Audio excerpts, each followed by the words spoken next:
Hello YouTube, this is Natanis Likens, and in today's little chat, I want to talk about character changes. And character changes in comics and all media come in different styles and different types, and a few of them I think are misunderstood. They're not really changes so much as they are a brand new character. So we're going to use Marvel as an example, and we're going to go over some that, yeah, there might be some people that disliked, but they're really good. Then we're going to talk about the ones that I think people misunderstand as a change to a character when really it's a brand new character. And then we're going to talk about one particular change that I'm not a big fan of, and it's actually right around the corner. So, without further ado, let's dive into it, and I am well aware that some people may be offended.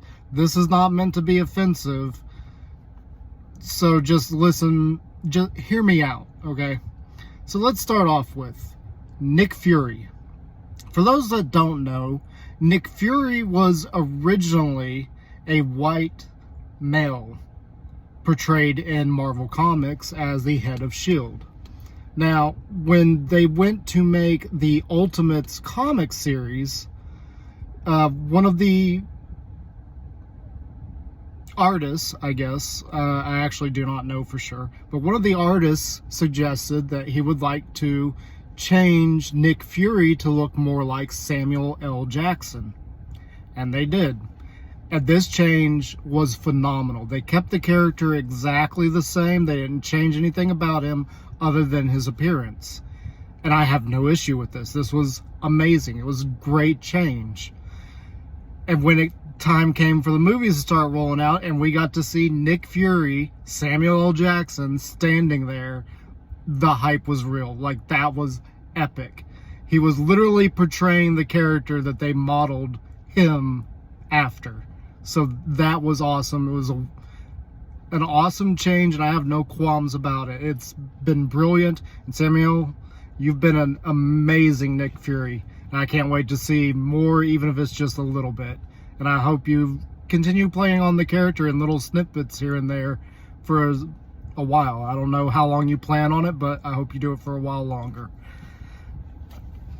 But that's an example of one change that I absolutely loved. It was great. It was a breath of fresh air on a character that really not a big deal, but it worked. It was amazing. I can't say enough about it. So let's talk about some other changes that aren't really changes, but they're new characters. And this is going to be broken down into two separate sections. First off, we're going to talk about a character being changed because it's a title, not somebody's name. And a couple of examples of this I can think of off the top of my head are Captain America. And if you're military, you know Captain can be anybody. And if you're in some other branch, then the equivalent rank can be anybody. So it's not a big deal if the title changes. And with that, we've also got kind of a similarity with other names that are not particularly a person's name, but is more like a disguise. Like, it's part of their disguise, such as Captain America and SpiderMan. And let's touch on Captain America first. So, we got a couple of different Captain Americas out there. We have Steve Rogers as Captain America, and more recently in the MCU, we now have Sam as Captain America. I can't remember. It's Sam Wilson or something. I don't remember his full name. Falcon was never a big character to me. He wasn't one I've really followed. But the point is, we now have Sam as Captain America in the MCU. And I have no issue with this, because again, Captain America is a title. It is a title, and anybody can obtain that title. given certain circumstances, like maybe they've earned it, or maybe somebody was just like, I want you to be the next one. Again, probably because they think they've earned it. But I've really got no issue with the title being passed off to somebody else. And the same kind of goes with Spider-Man. We have had a bunch of different Spider-Men. I'm not really sure how to say that. Anyway, point is, we've had a bunch of different ones. And some of these aren't the same character. They're a brand new character. And I do not take issue with this. This is a brand new character. For instance, we had the Miles Morales Spider-Man. And I bring this particular one up because I recently decided that I wanted to rewatch Into the Spider-Verse with my family. And they didn't like the idea of Miles Morales being Spider-Man. I was like, no. Spider-Man is just the name of a character. It's the person under the mask that really matters. And we've got Spider-Man Peter Parker. We've got Spider-Man Miles Morales. Again, I do not take issue with this because Miles is a different character altogether. His powers are not even the same. And on top of that, we also have different variations of Spider-Man. And one we'll talk about real quick, and we'll just touch on this because this has got to do with what I'm going to talk about later, is in the Ultimate Spider-Man cartoon, at one point, Peter Parker is chasing the Goblin through different dimensions, trying to stop him from whatever he's doing, because at the time, he doesn't know. And in one particular universe he drops off into, all the genders are reversed. So if you're male in the normal universe, on this particular, your home universe, let's say it that way, your home universe, on this alternate universe, you're female. And if you're female, you're male. That kind of thing. So when they introduce, and I think it was Pietra? No. I don't remember how she introduced her name. But she was essentially just the same character, only female, and called herself I think it was Spider-Woman in that. Again, I don't take any issue with this because this was a completely alternate version of the character, and you know, whoop-de-doo. It's a completely different character. Again, brand new character. They, as far as I know, they made it for that. I don't know of anything in the comics of this alternate one. But we've got more of those, and we're going to touch on two more of them before we move on. So the second one is the actual Spider-Woman, and the one that is now named Ghost Spider, and that would be Gwen Stacy. And in her universe, instead of Peter getting bitten by the radioactive spider, it was Gwen that actually got bitten. And again, it's a different take on the character, a complete rework of her as a character, and they just rearranged some things to make her the hero. And again, I don't really take any issue with this because it's a different character, and actually, of all the female superheroes out there, she is by far my favorite. I love this character. It may be partial because she's a drummer, but take your pick. But she is definitely my favorite female character out there. Now, another one we need to talk on just briefly is Superior Spider-Man. And I'm going to try and make this quick, but Superior Spider-Man was born when Doc Ock successfully mind-swapped with Peter Parker. So now you've got Doc Ock inside of Peter Parker's body, and he goes on to constantly call himself the Superior Spider-Man. And after a lot of things happen, he gives the body back to Peter so he can correct everything that Doc Ock is failing to.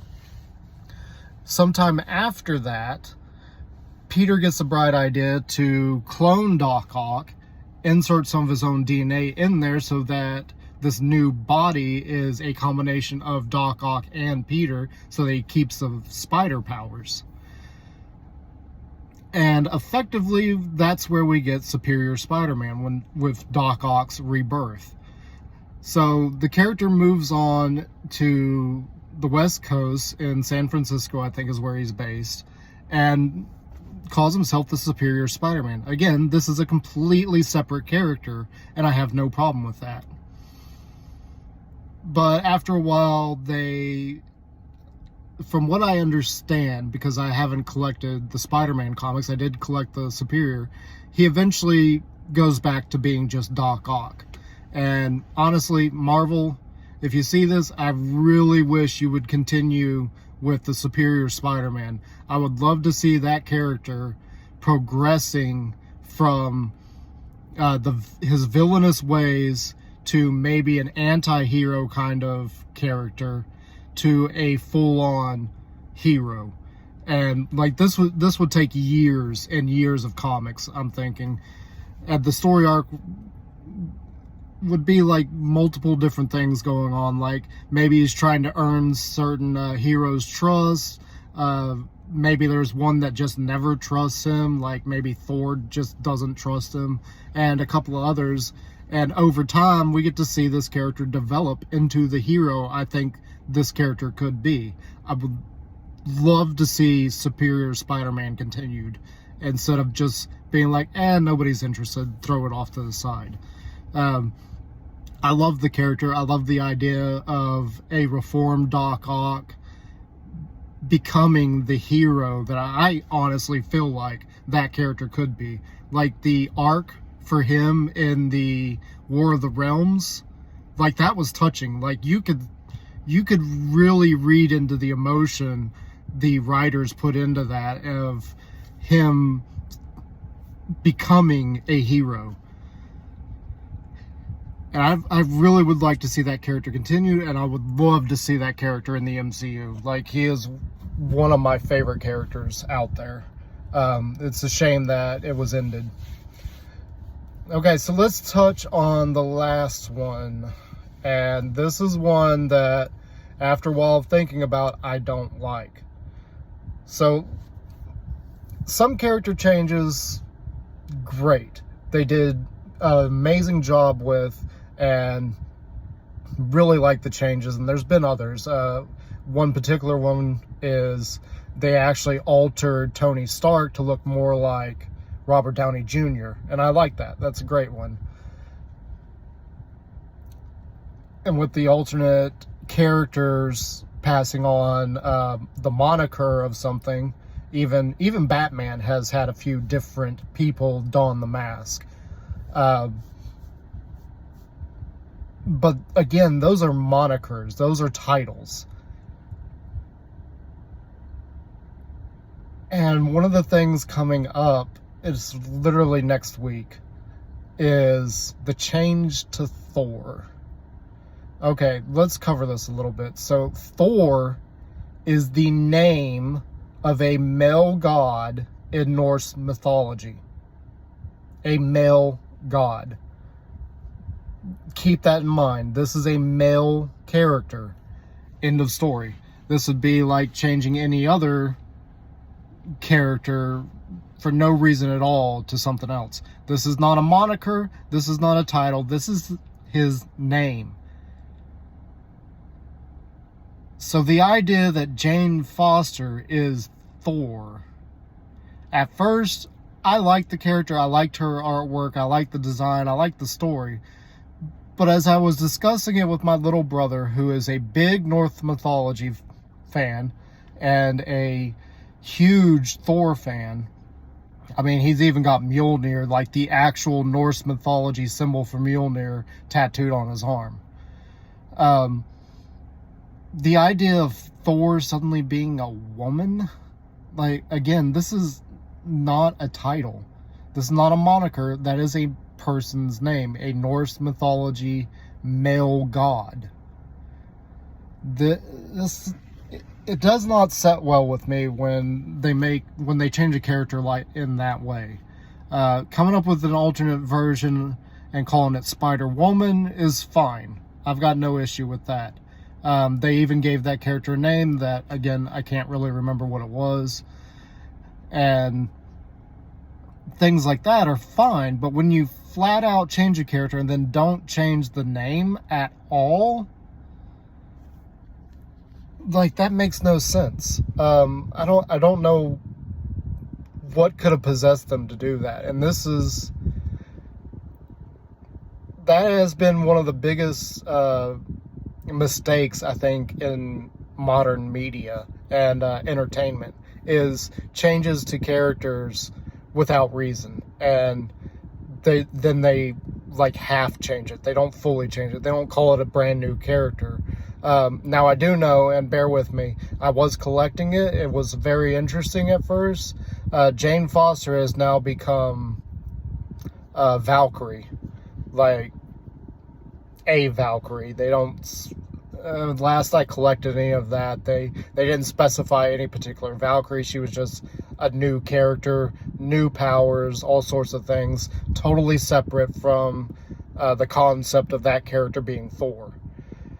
And I liked that. That was a good change, and I liked where it was going, and it was very interesting. Sadly, I had to quit collecting comics. I want to say like 6 or 7. After 6 or 7 of those were put out, and unfortunately, I don't know the rest of that story. And that's fine. I like that. They took the character that apparently a lot of people didn't like for exactly the same reason. Like, why would you change this known male character into a female? And just claim that it is the same character, which is essentially what they did. Now, Jane Foster was kind of separate, and we got to see a little bit of her struggling, but they continued claiming that she is Thor, which she is not. She couldn't be. So that's one of those changes that it did not set well with me after a while, especially after discussing with my brother and discussing the difference between a title and moniker versus somebody's name. But yeah, that's kind of my thoughts on that, and I hope you enjoyed, and I hope this makes you think about other things. So it's almost time for me to go into work. This is Natanus Likens. I'll see you in the next one.